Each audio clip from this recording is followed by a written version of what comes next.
Les avenues de Belgique et Joseph Clotis présentent un ensemble d'édifices représentatifs de l'histoire de la ville et de l'architecture du XIXe siècle et du début du XXe siècle. Cette avenue, percée en 1861, est la première voie construite hors les murs de la vieille ville. C'est alors un lieu de promenade, bordé de palmiers, qui porte le nom d'avenue de l'Impératrice, avant d'être baptisée avenue des Palmiers en 1870.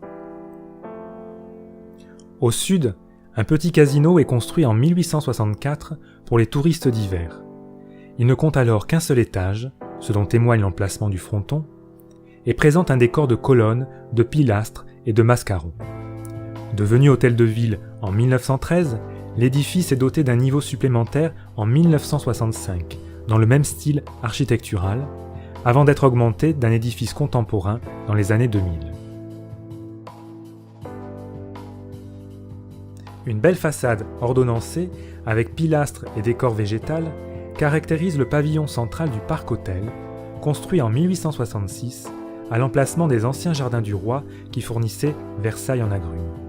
La façade sud, d'une sobriété et d'un grand classicisme, offrait aux hivernants, depuis leur balcon en fonte, une vue sur le jardin.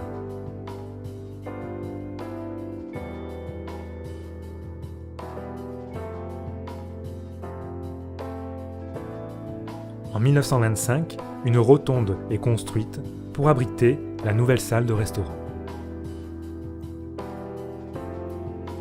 La poste de 1883 est un édifice en briques présentant des frontons triangulaires ou cintrés au-dessus des fenêtres.